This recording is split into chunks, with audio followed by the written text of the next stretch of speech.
Okay, so first thing that I want you to do, and let me hide this, is that I want you to create a folder for this project. So as I've been going along, there we go.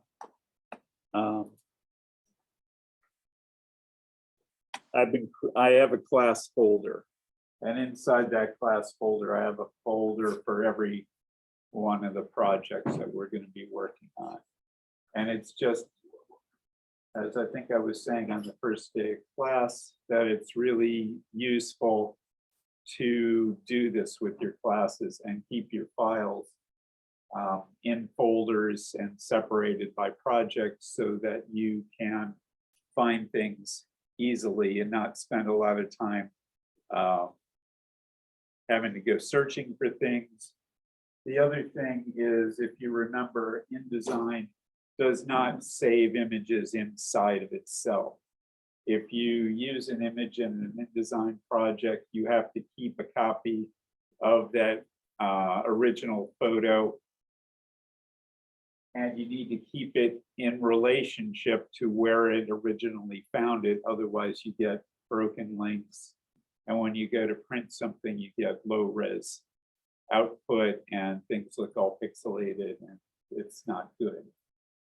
So not only does this folder make it easy to find things, it also keeps your links from breaking.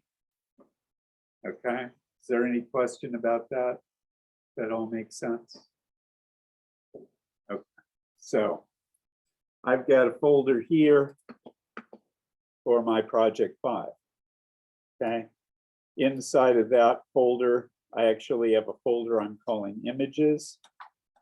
And so here's what I have for my project.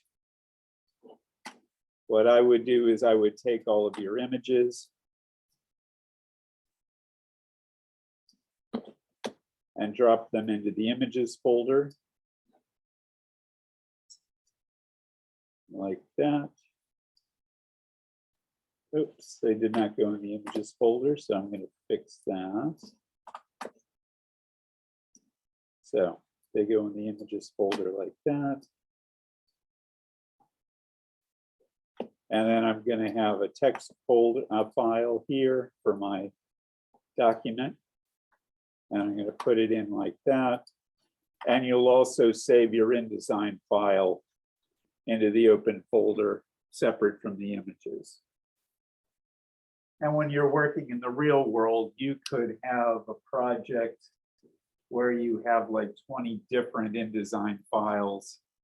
And so to keep the images then separate from them in their own separate folder will help you keep things organized. If there were fonts that you need to use that you've downloaded from someplace or something like that, you'd also have an images folder or a font folder to keep your fonts in, and that just keeps everything neat and organized. So you're not making yourself crazy. Okay, so first thing we're going to do here is we have these images. And these images have all been downloaded from the internet. And so they are probably all RGB images. Now, I've talked about RGB color space versus CMY color space, correct? And am I getting questions about that? So, again, we have two types of color spaces, two ways of creating color. And one involves light, like the color that comes out of this projector, or the color that's recorded in a camera, or the color that you look on your computer screen, which is made out of light.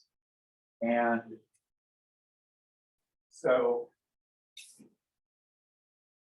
that's RGB color, light.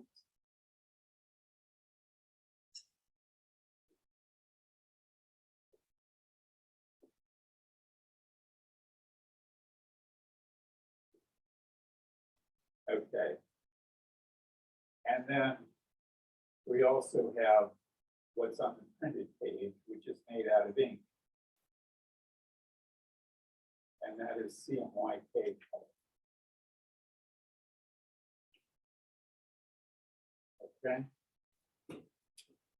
So if we're doing a magazine spread, how are we going to reproduce that? Are we going to use light or are we going to use ink?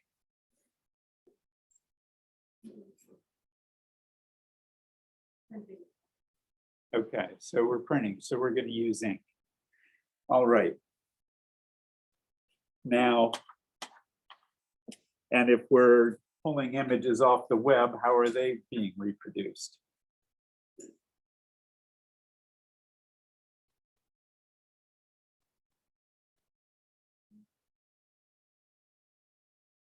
So the screen is using light to create your color. So what we have to do, so these images that we pulled off the internet are probably going to be set up as RGB images. There's a bunch of reasons for that, including the fact that, well, I'm not going to go into that anyway, but the images you pull off the internet are likely to be RGB images, while we're going to want to create images that we're printing from, and we'll want them to be CMYK images. So what we're going to do is we're going to convert them. And one of the reasons that we're going to convert them is if I have a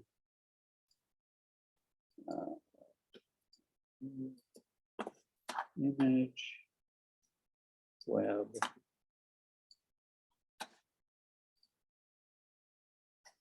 create.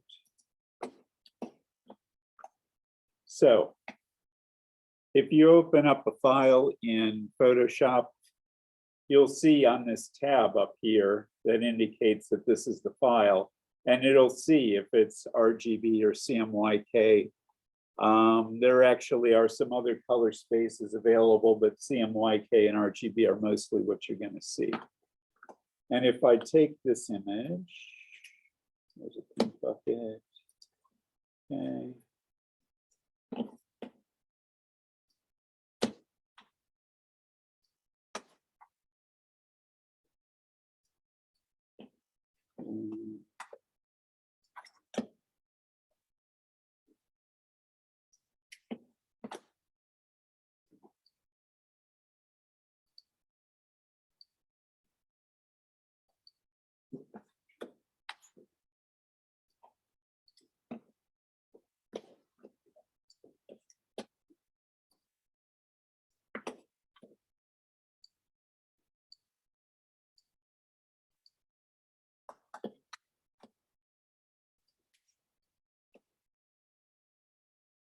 Okay.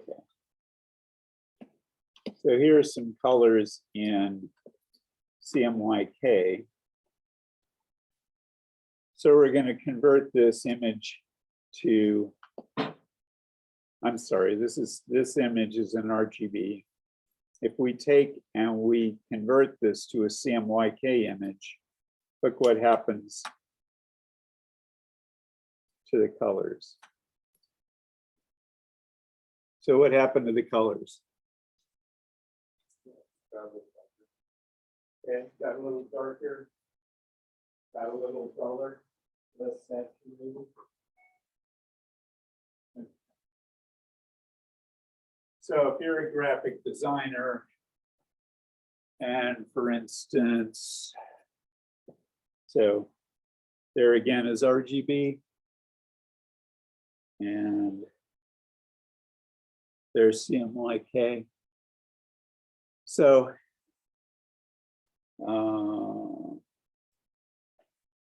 so if you show your client something that looks like this, so kind of bright and pretty, and then you actually show them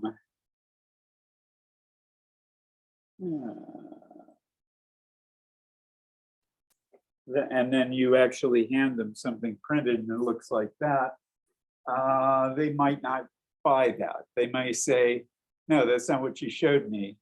Why did you show me the other thing if that wasn't what you could give me? So one of the reasons we convert to CMYK, well, one reason we convert to CMYK is because that's the color space that you need to print for ink. But the other reason is you want to see what happens in the conversion process. You know, and you want to show your client what it's actually going to look like and not something else. Okay. So what we're going to do is we're going to do three things to these images that you've downloaded from the web.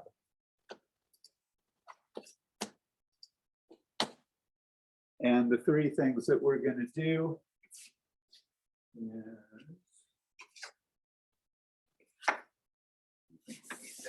now.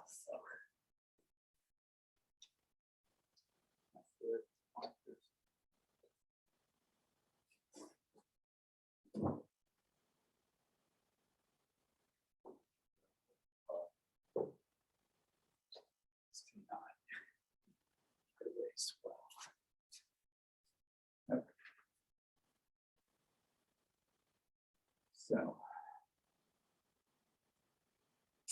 one, convert images.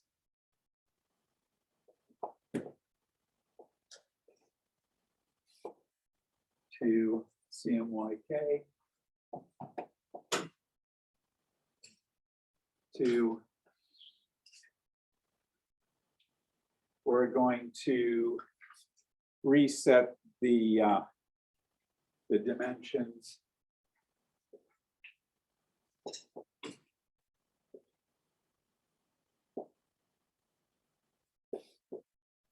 to 300 pixels per inch.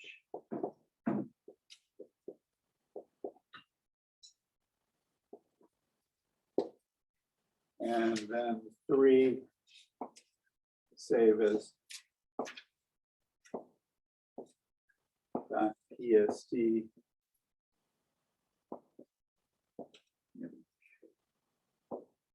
Okay. So the other thing about RGB images is that, or about these images, is that they were created for the internet. The internet only needs about 72 pixels per inch to reproduce something that looks sharp to our eye. Unfortunately, when we print something on paper, for whatever reason, paper, it needs to be more like 300 pixels per inch in order for the image to look sharp. So we're going to convert these images from 72 pixels per inch to 300 pixels per inch. And then we're going to see, we'll see what size they really ought to be printed out at.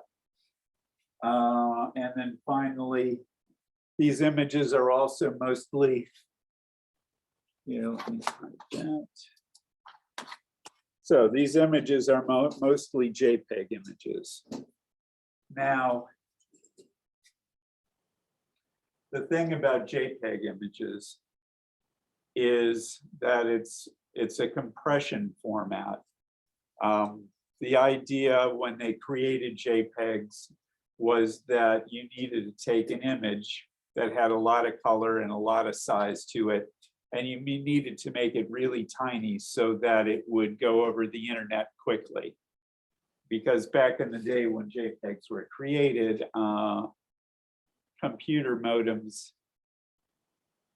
the process of getting images on the web onto your computer was really super slow. And so you wanted really super tiny images so that they would show up someday. Nowadays, it's not so much of a problem. But so they created this format called JPEG. And what it does is it takes an image that might have millions of colors, and it will take, say, there might be, 1,000 reds, and it's going to take those 1,000 reds and cut it down to like 200 reds, which is, enough more or less. But the problem is every time you then go and save a JPEG file, it reduces that number of colors more. So technically, if you turn it to a fairly low quality and you keep saving, every time you save it, it gets worse. Eventually, your image is going to be really super bad.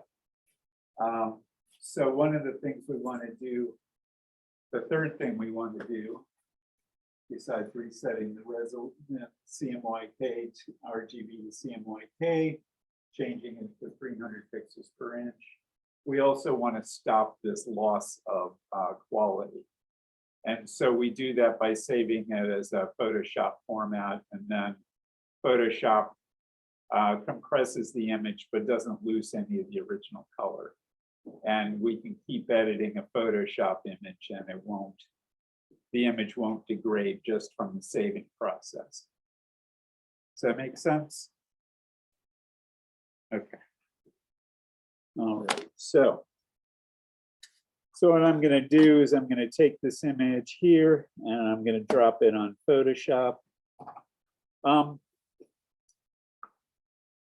Actually, I've got a trick.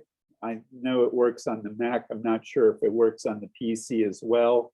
But if I actually take this image and go to File, Input, Get Info, like this,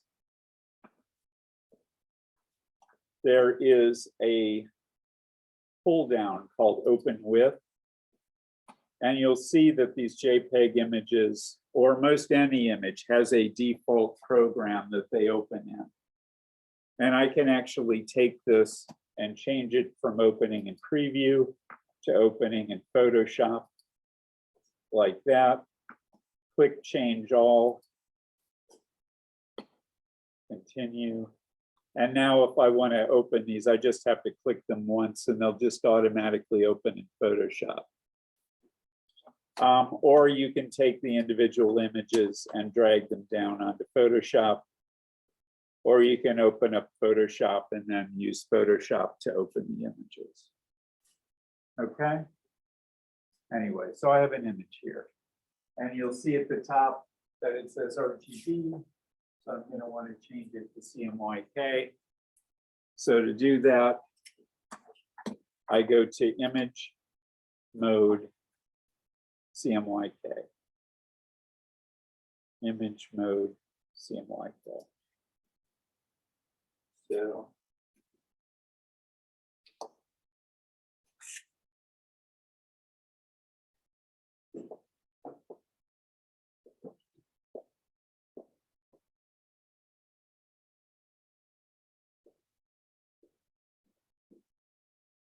okay. Click OK. And now if you look at this tab at the top, at the end of the tab, it says CMYK. Okay, everybody see that? All right.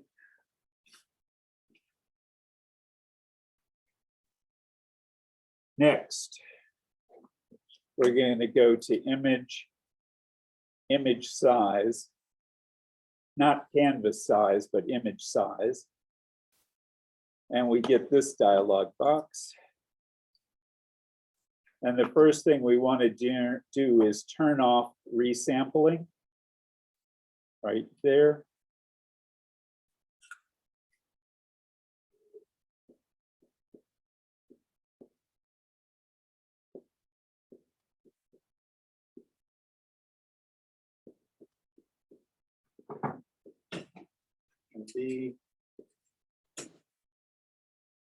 We want to then change this resolution. In this case, it's 100. It might be 72. It's possible it could be 600. Generally, it's going to be something like 72, but we're going to change this number to 300. And so right now, this image is 3.5 by 6. If I change it to 300, I can see that this image really ought to be printed no bigger than 1.5 inches by 2 inches.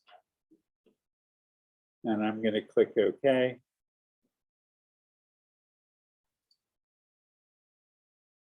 Change resolution.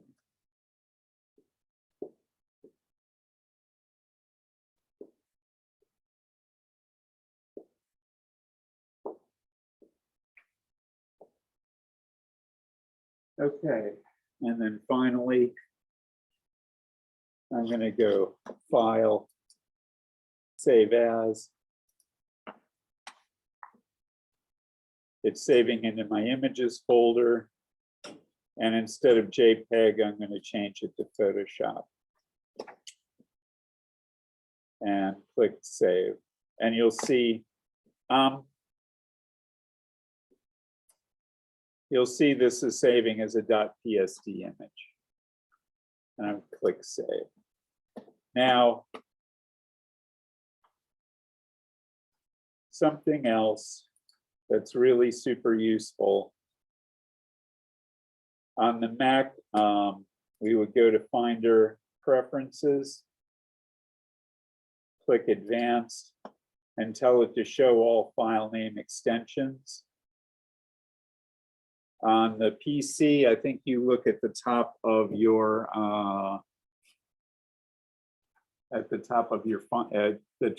browser window or your Finder window, and I think there's actually a I forget what it is, but there is actually a way to turn on these file name extensions. As a graphic designer, you're going to want to have these file name extensions turned on because you're going to want to know what format your images are. If you go on and you do web coding, it's absolutely super important to have those file extensions turned on. And it just, I mean, it looks neater and cleaner without them, but with them, it just is going to make your life a lot easier. So, like that. Okay. So you see now I have a PSD of that file. And so then I want to go through, just double click on that. Again, image mode, CMYK. Image size. Resampling will stay turned off. This one's already set to 300. I can click OK. And then File, Save As, and change to Photoshop. Okay. So what I want you to do is go through and do all 6 of your images, or however many images that you have, and get them all converted over. Okay. And then in this project, we'll be using the PSD images, not your originals. Well, if you do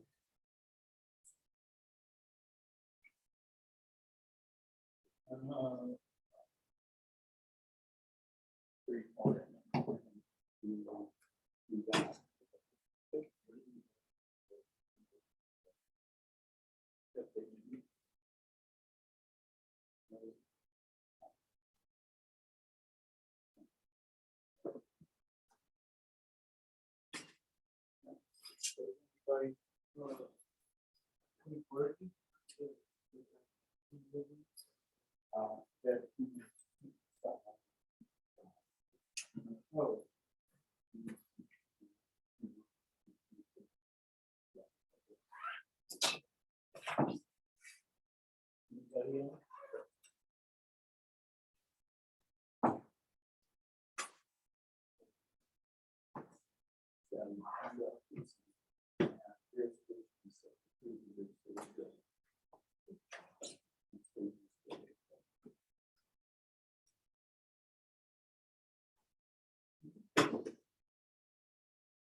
You just have a sample.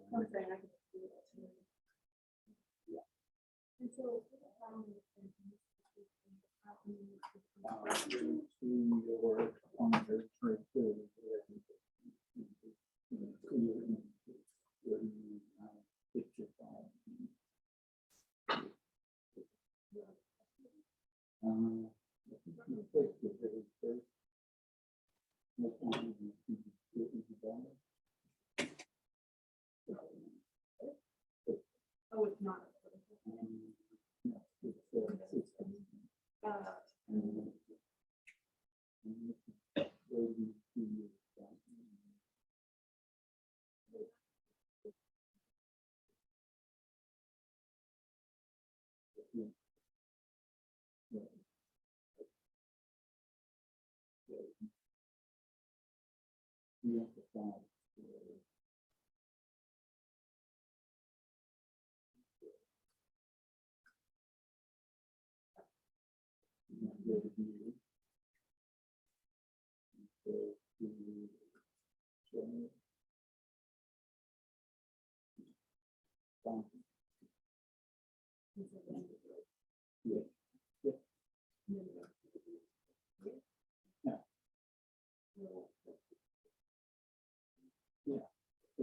They'll show up if you change, turn on the file extension. They show up universally everywhere. To the file.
Any questions?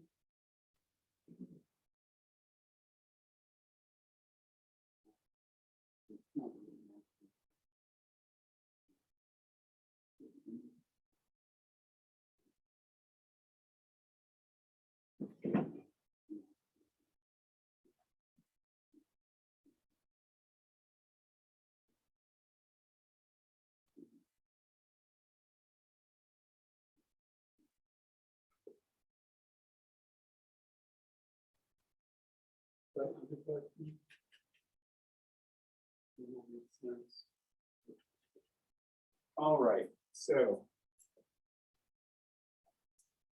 that gets your images ready to work.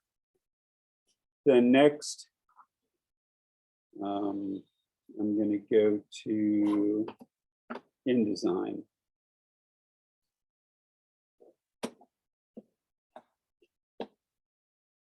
Okay, and in InDesign, we're going to want to set this magazine spread up a very specific way.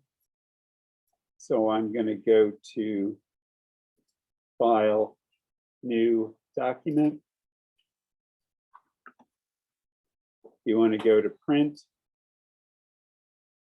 I'm going to double check.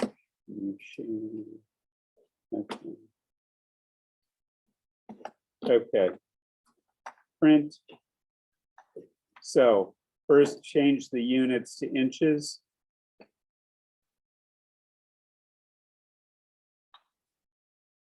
Then, in fact, I'm going to drag this window up to the top here. So the width is going to be 8.5 by 11. No, I'm sorry. I'm going to make this a little bit smaller in case you need to print this out. 8.25 by 10.75.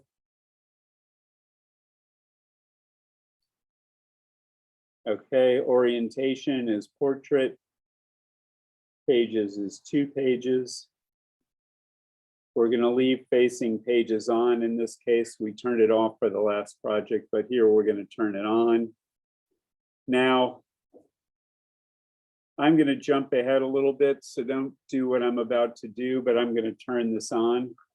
And I click Create. And I created 2 pages, but I only see 1 page. Does anybody happen to know why that would be?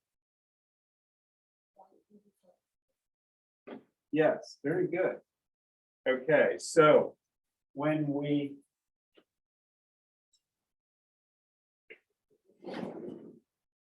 go to print something, the very first page is always a single page.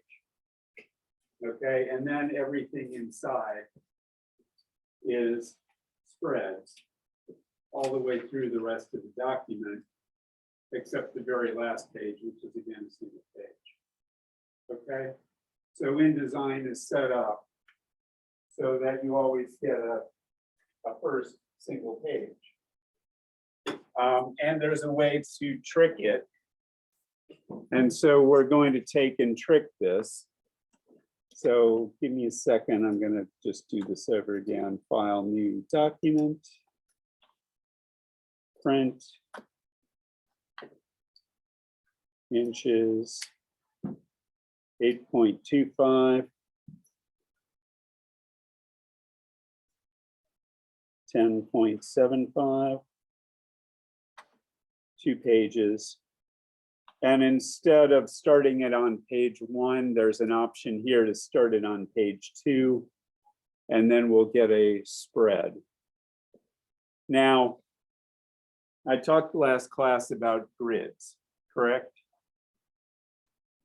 So we want to create a grid on this document to help us design it. And so the way we create the grid is we set up columns on each page. And in fact, let's see. There's a little preview button here so I can actually see what I'm doing. So I'm going to create 3 columns on a page. It's a fairly standard magazine spread design is 3 columns. You can actually change the space in between the columns, but this is, you know, a decent size. Then the margin is this area around the outside here. And we're going to leave that at 1/2 inch, except we're going to break this chain over here. And we're going to look for the bottom one. And we're going to make that 0.75. which will give us a little bit more space for adding page numbers and so on. Okay. And then finally, at the bottom here, we have bleed and slug. And I'm just going to click this up to add this little area around the outside, where if we have an image that extends all the way to the edge of the page, we want to actually extend it beyond the edge of the page so that when they go to trim the magazine off, they don't have to be super exact about it. This making sense? Questions? So 8 point, set that to inches. If you don't set that to inches, your document will be about this big. Okay. With 8.25 inches, height 10.75 inches, 2 pages, turn on facing pages, started on page 2, so that you don't just have it showing one single page. We set the columns to 3. We click this lock to unbreak the margins, or to break the link in the margins. Otherwise, they'd all would get set to the same amount. And we just add a little bit more space on the bottom. And then on bleed and slug, so we turn the arrow down so we can see bleed and slug. And then we just click up once, it gives us 0.125 inches. Question?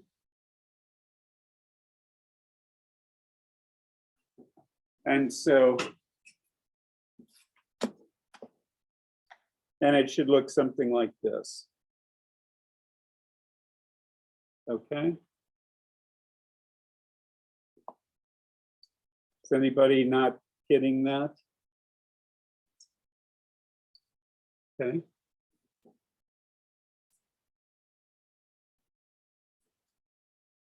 Oh, cool.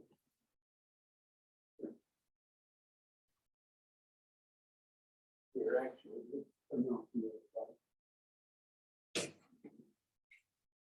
that might be easier for everybody.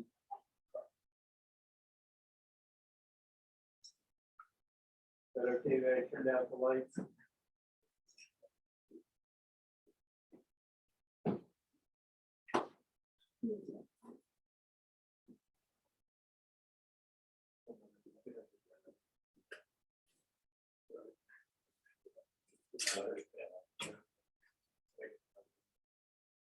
Okay. So why don't you log in here?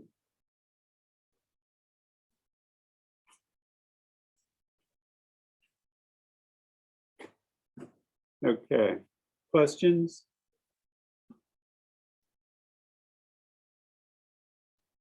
Okay, and then I'm going to click create, and I have a document that looks like this. Okay. All right, and now what we're going to try to do is we're going to try to use these purple lines as our grid that we use to size images and so on. And so I'm going to take, so in case you don't all, well, okay, first thing I'm going to do now is I'm going to do save. And I'm going to go to my desktop, project 5.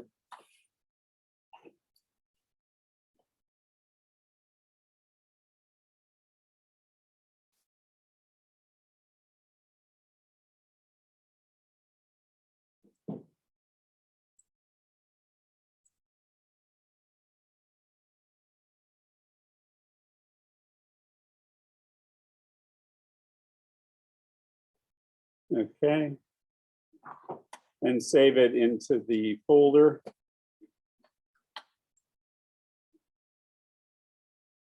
So now I know it's saved, so I don't accidentally lose what I'm working with. The other thing is that if you, okay,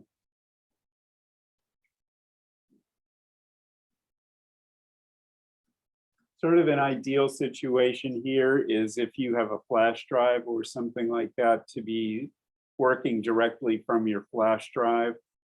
If you're using these big computers, because again, they're on deep freeze. If for some reason we were to have a sudden power outage or something, if you're saving to your flash drive, then it's recoverable. If you're just saving to the desktop of these computers, that's going to be a big problem. So, and it's been known to happen. We have had power outages now and then. Okay, so I've got this project. Now, again, to use images, I'm going to go to File. I'm going to go to Place. I can go to my Images folder and find a PSD image. So you want to be using the images that you've converted. Click Open. And I've got two ways to work with these images again. So now that I've converted them so that they're 300 pixels per inch, if I just click, they will come out the size that they can really print properly at. Clearly, I did not do a good job of picking this image. This is way too low resolution, okay? Because it's only going to print out like 1.5 inches by 1 inch. But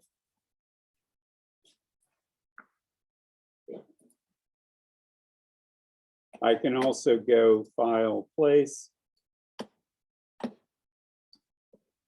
In my case, I'm just going to cheat because I'm just going to cheat.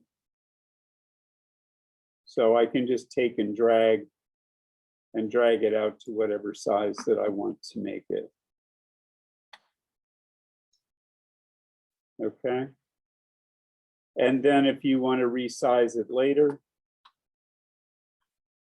I can hold Command and Shift, grab one of these handles and wait a moment, and then it should scale the whole image like that.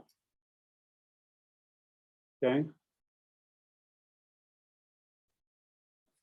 You can also you can select this image, and you could also go to Object, Transform, Scale. If you don't like using the Command Shift, I can even turn on Preview, and I can make this 120%.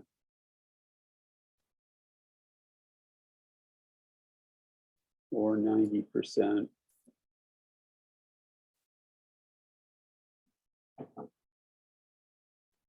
And click OK, and then it'll scale that way. If I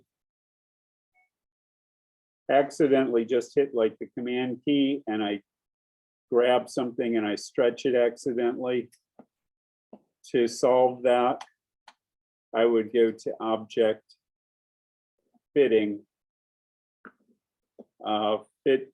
fill frame proportionally or fit content proportionally, and generally fit content proportionally would be the best next choice, and that'll fix the stretching. And then you can go back and resize it or recrop it or what have you. You can also delete it and go back and replace it. And the very first time you replace an image, it will always stay proportional when you're resizing it. One other thing to note about this is that if I leave this window checked or selected, and I go to place another image, File, Place, what happens is that since the first box was selected, it will place the image into that box. And if you do that accidentally, you can hit Undo, Replace, and it'll bring the image back. It'll bring the original image back, and it'll bring this image into a cursor and allow you to place it. Okay. Now, and the same is going to happen with type when we start doing type in a minute. So you can accidentally replace your image with type or your type with image, but if you do undo, it'll fix what your mistake. Let's see.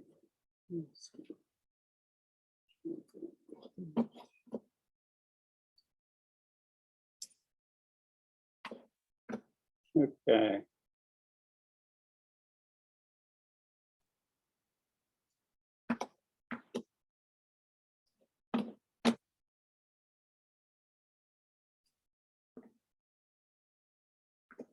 Okay, so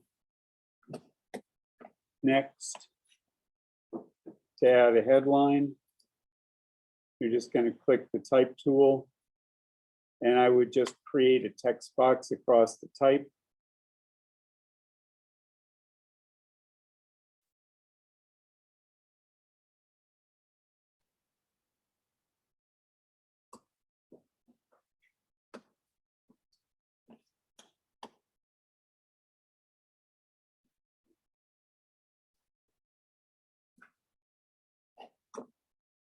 If you make your type too big, it'll start disappearing and you'll get a little red box in the lower right corner telling you that there's more type than you can see.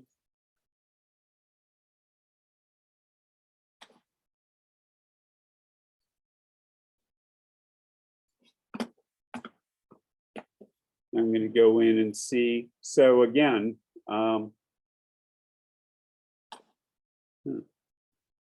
actually this font might work. But again, if you want to try to find a font that will help you express what your design is about. Okay. So if you're talking Art Nouveau, you might want to do a little bit of research on what an Art Nouveau font looks like, and then try to find a font that seems to fill that.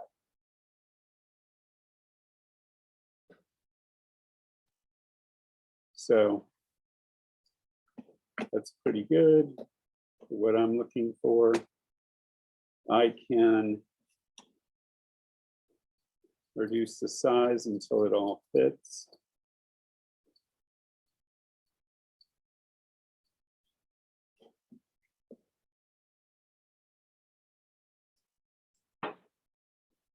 A couple of things about this. So you've taken these fonts that might be intended to be used really small. And so you might want to go and take and track them in a little bit. So this is the tracking mechanism right here.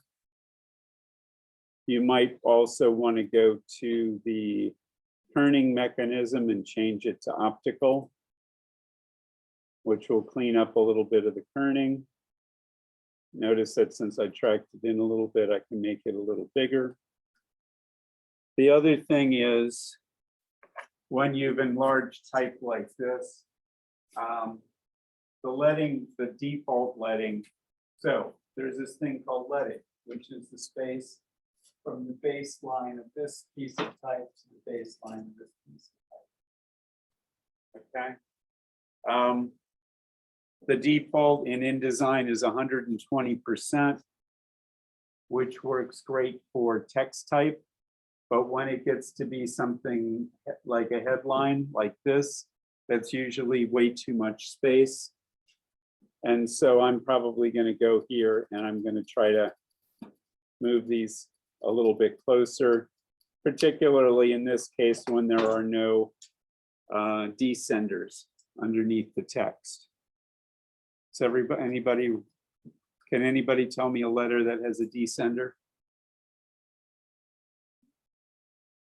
Anybody know what a descender is?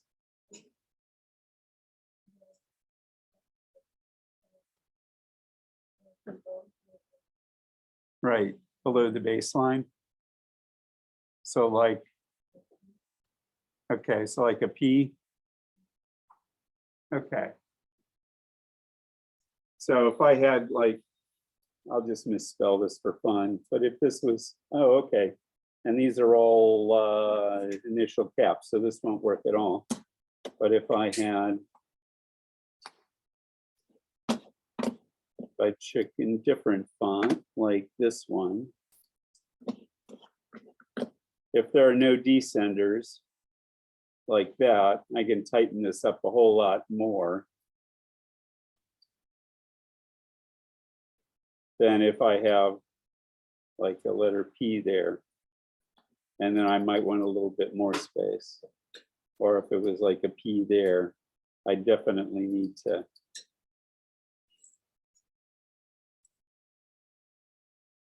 do that.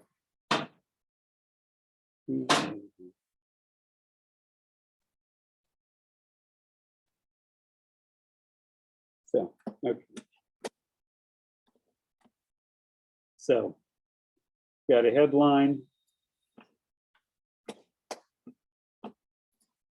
I also asked you to, I think I asked you to, well, what would be smart is to have a subhead that explains a little bit more about what Russian constructivism is for your article. So,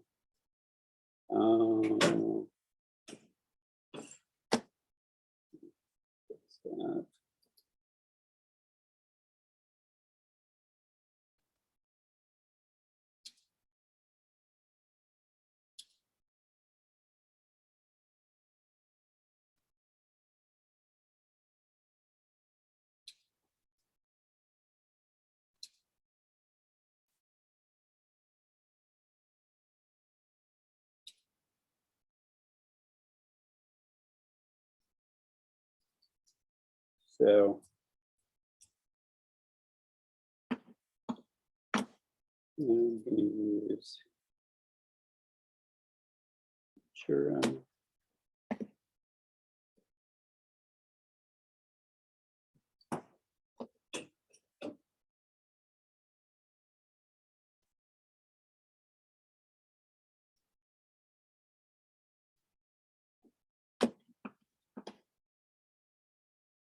And then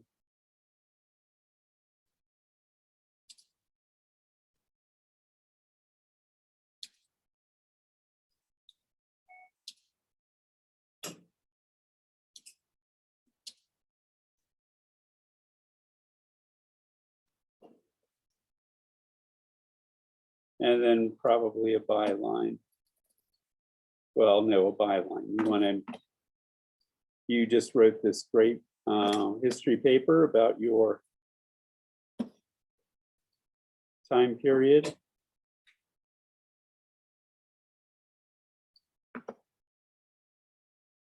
I'm also going to include a byline. And you can change your leading here to change that spacing. And so you've got something like that.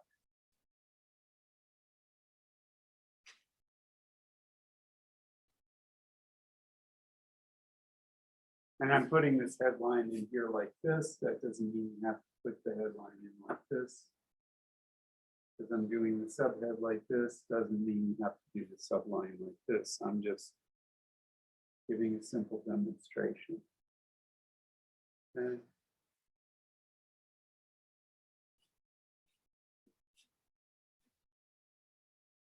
Okay. Any questions so far? Yeah. Do you want the title or just the name of the campaign or the graphic design? It's not just Yeah, you could do that. Whatever you think is appropriate. Yep. About the option below the type, Well, okay. When somebody designs a font, oftentimes they will go in and they will build in what I call Kerning pairs. they'll pick specific letters of the font that, and they'll determine how far apart they are or how close they are, okay?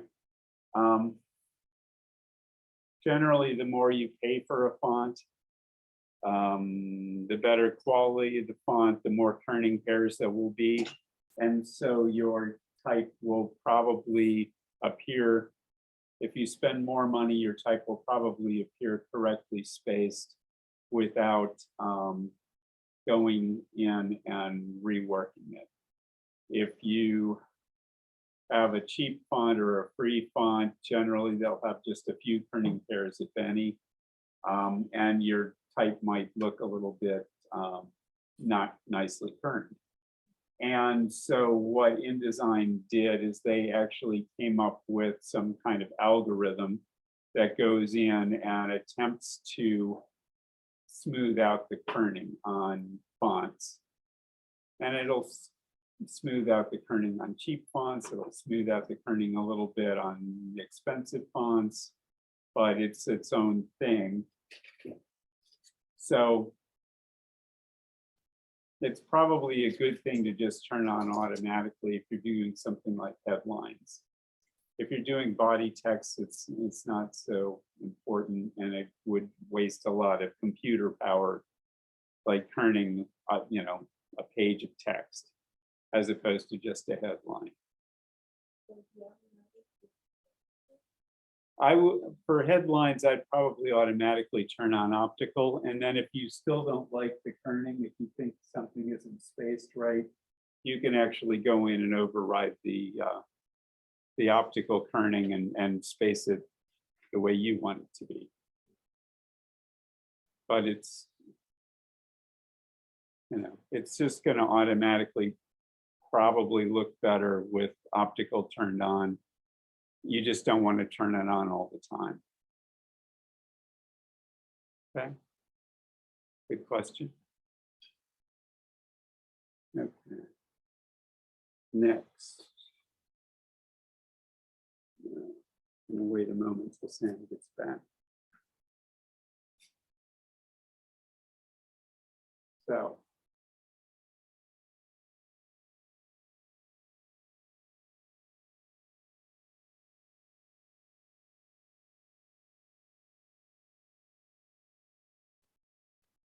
All right.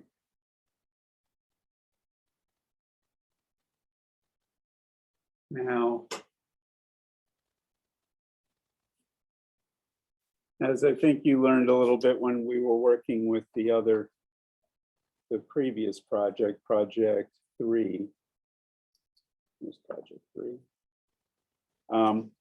We can select this text, and we can go to properties, and we can go to fill, and we could change the color like that. If it doesn't have the color that you want,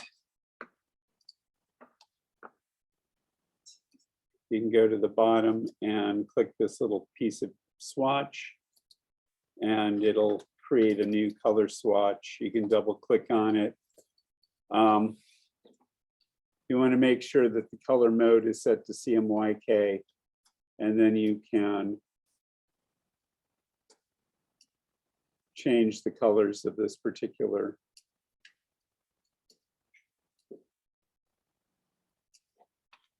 swatch.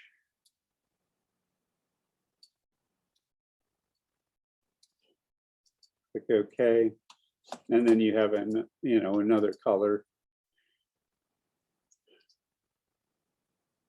So.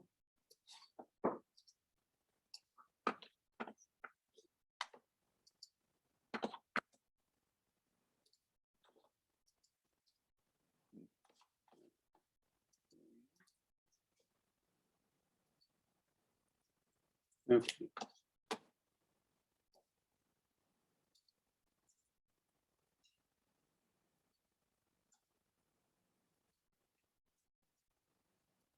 And so I talked a little bit about hierarchy last, maybe I talked a little bit about hierarchy last And so you can see that I have the headline larger, then I have the subhead is a little smaller, the byline's a little smaller, then our body text will be a bunch smaller than this. Okay. All right. So now we go to place text in this magazine spread. And so just like when we are placing images, we're going to go to File and Place. I guess the first thing I would do before I did that actually is I would click out here in this gray area where there isn't anything to select. So nothing's selected. Again, then go to File, Place. And I'm going to go to my document. And what I want you to do with your document is to turn on Show Import Options right here. Okay, so I've got this place box. I've selected my text document, and I'm turning on Show Import Options. Okay. Now, if you go to Microsoft Word or similar program, okay. And actually, I should actually mention that InDesign doesn't have a wide selection of formats that it'll import. It'll import Word docs and it'll import text files, but I don't think it'll import Google Docs or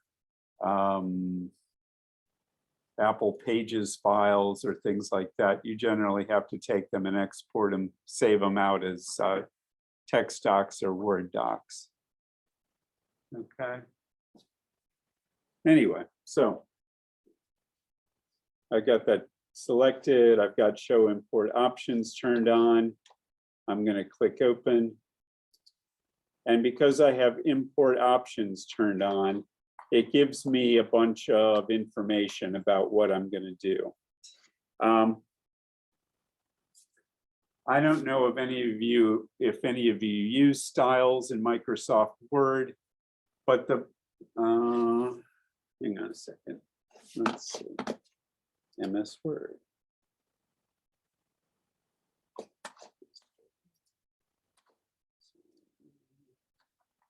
No, I don't want to sign in.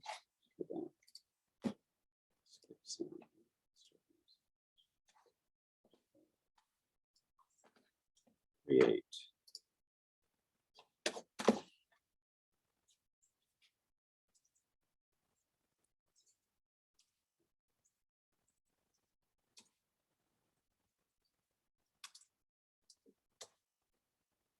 Okay, there's something in Microsoft Word called a Styles Pane. And you can use it to very quickly style text in a document like that. And you will find that you, as a designer, you'll get files that are styled like this, or you guys may style them yourself when you're creating something. The thing is that if I style things like this, and then I bring those styles into InDesign, those styles kind of get stuck in InDesign, and you spend a bunch of time fighting against those styles to get the text to do what you want it to do. Okay? So if we go to InDesign and we turn on Show Import Options, we get this dialog box. There is a checkbox, Remove Styles and Formatting from Text and Tables. And if we do that, it'll just bring in the raw copy without any Microsoft formatting or any other formatting. And so that's usually the ideal situation when we're working, because otherwise as I said, you'll have to start fighting with the styles from Microsoft. Now, click OK. And there's actually a choice here. If we click this, if you bolded things or made them italic, it will pull in your bolds and your italics as well.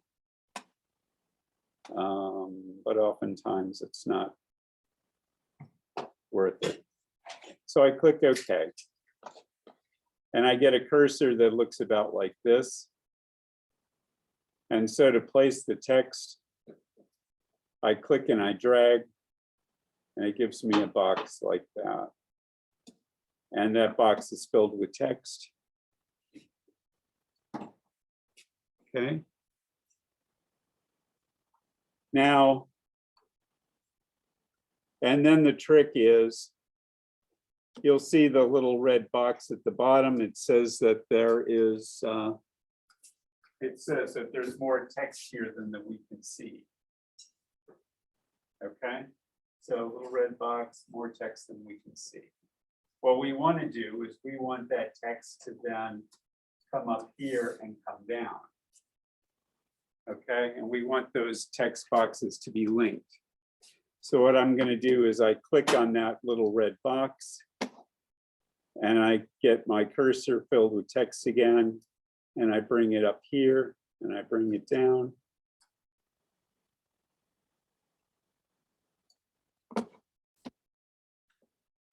And what happens, well, and then what happens is I can click on this box, and if I click and I hold it for a moment and I drag, you'll see that those two text boxes are connected. Okay? Can everybody see that? Okay. And you want to do this because if these weren't connected, every time you change your document, you'd have to copy, say, text up here and paste it up there. And that might go on for pages and pages. And there would be a lot of chances to make mistakes. While this way, I could decide that I only want this text box to be that high, and it's just going to reflow automatically throughout the document. And then I go to the bottom of the next column, I get my little red box. I click, I come up to the top, I drag it down, and I have text. Okay. Does that make sense? Now, again, another default of InDesign is that the text format, the text size in InDesign is set up for a standard document that would be a PDF that you would like download on the internet. Okay.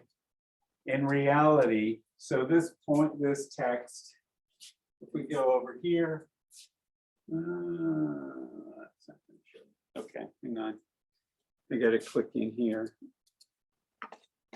Got it. I click in here, you'll see that this is 12-point text on about 14.4 points of leading, which is 120% leading. Okay, so that's really too big. If we were actually doing a magazine, that the text, in fact, would be 9 or 10 point. If we printed it out, well, let's see, actually I can do that. So I'm going to print this page, print.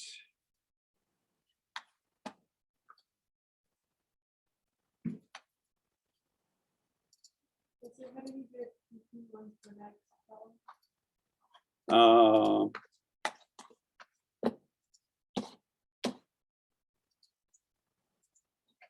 At the bottom of this column, there's a little red box. and you take your black arrow, which it should automatically go to, and you click on that little red box and it fills the cursor with text again. And I can click and drag another one. And I click that red box there and I can click and drag another one. Okay.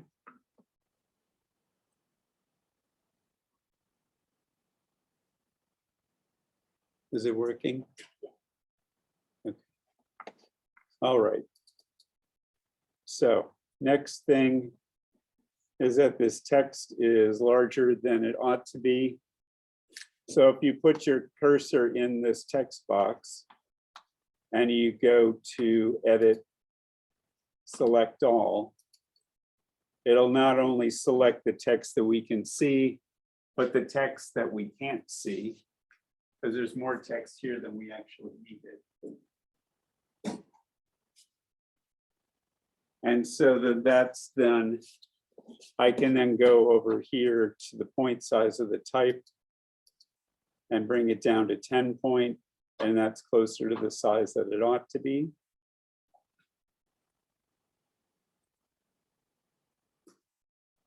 Okay. We're gonna want our bibliography in there.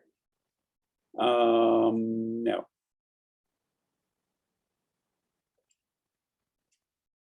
And the other thing is about this whole project is that you don't have to use your entire report.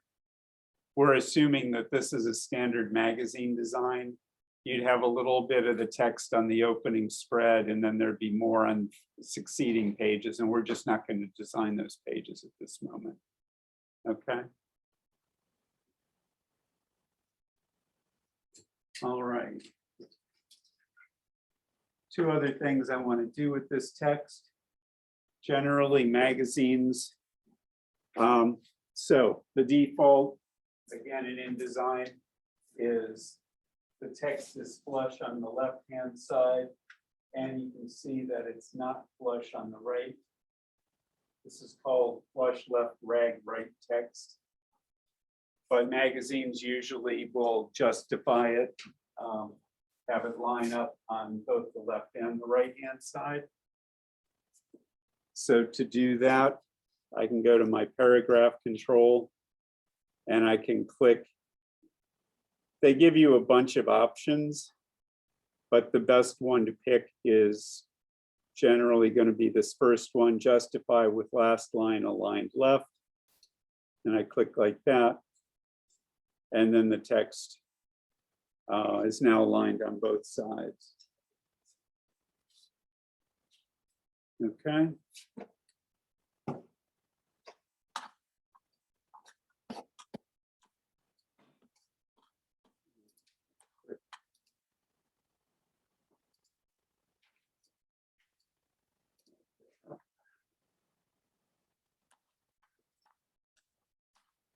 Whatever reason.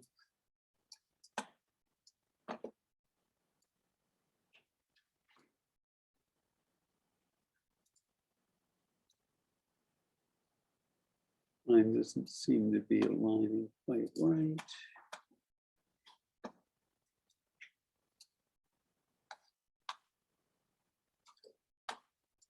I can also hold my shift key and select all three of these columns. And there's an align function here, and I can tell them to line at the top, and that will clean that alignment up. Now, there's one other thing that I'm missing here. What might I be missing?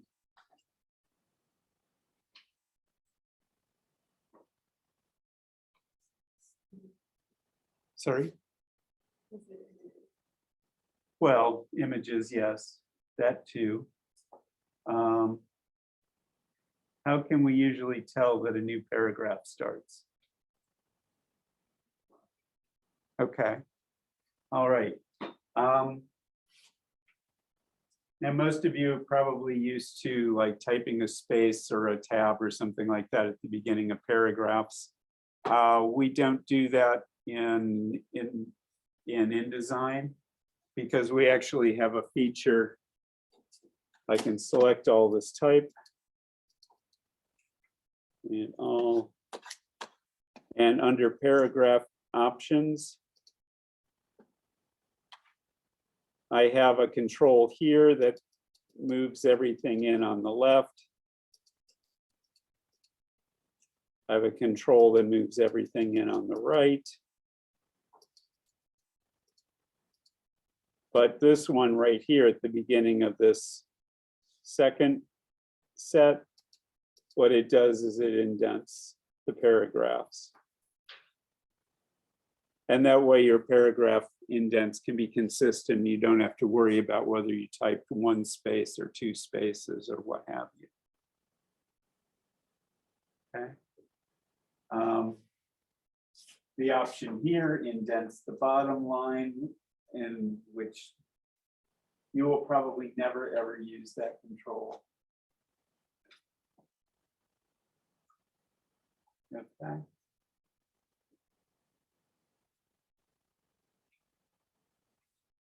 And so let's see.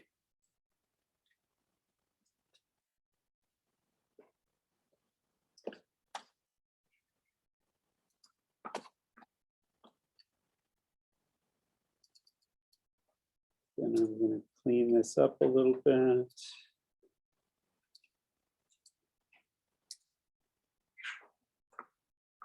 One other thing you might want to use in your text would be to add, say, a subhead to help divide up your text a little bit. If I've got a subhead, I would turn off this indent, set it back to 0. Maybe use my font from my headline.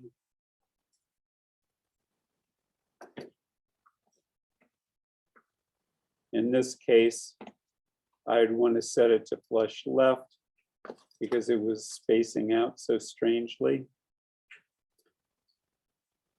Maybe make it red like the headline.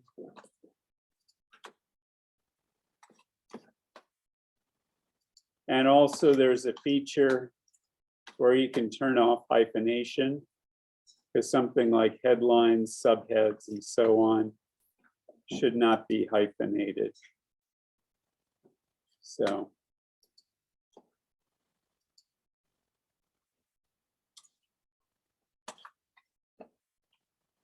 something like that might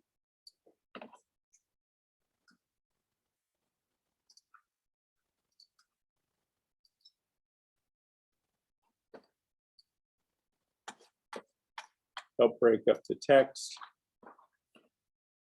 Okay, and then you might want to start adding other photos in here. There's, let's see. There's 2 ways to add images.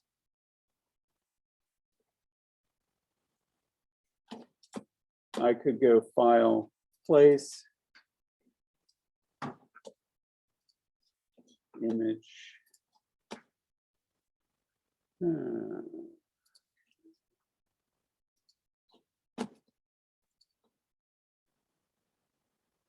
So say I want something like that. Right now I'm covering up my text. So I can either click on this text box and drag the top of the text box down like that.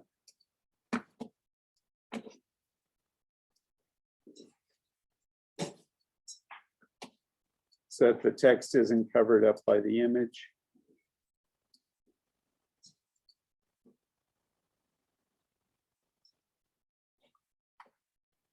Or I could take this image, if I take that back up. I can also click on this image, and there's something called text wrap that shows up. And if I click the second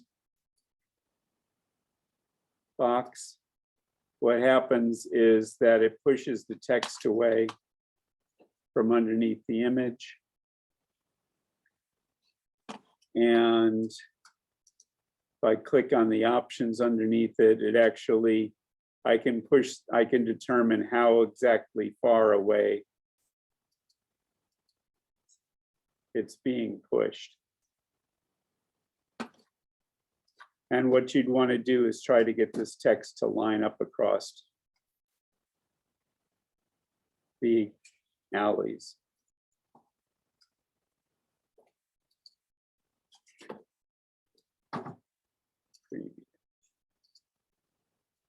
Okay. So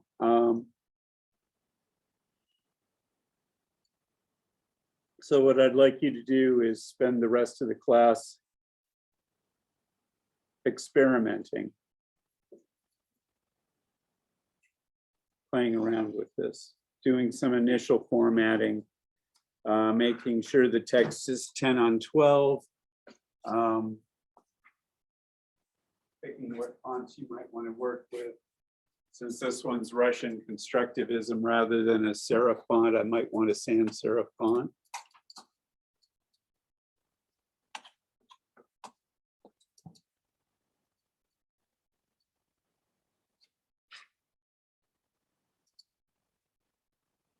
Futura comes across as very large, so in fact,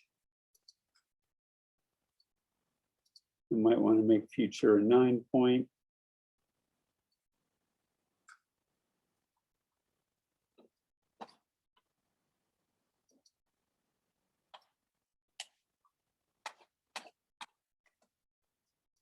Or I might want to find another sans serif font that works better.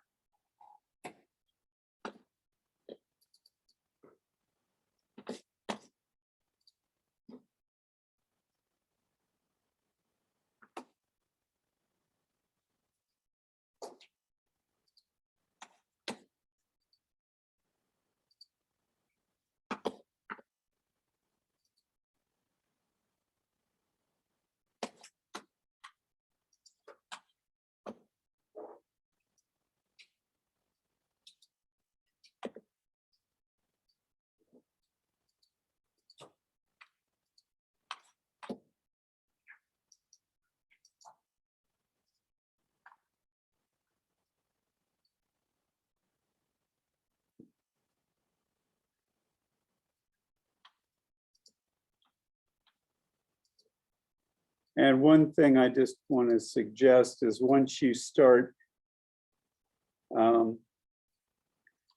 making small adjustments in the type, it's a good idea to go to InDesign preferences, to units and increments, and change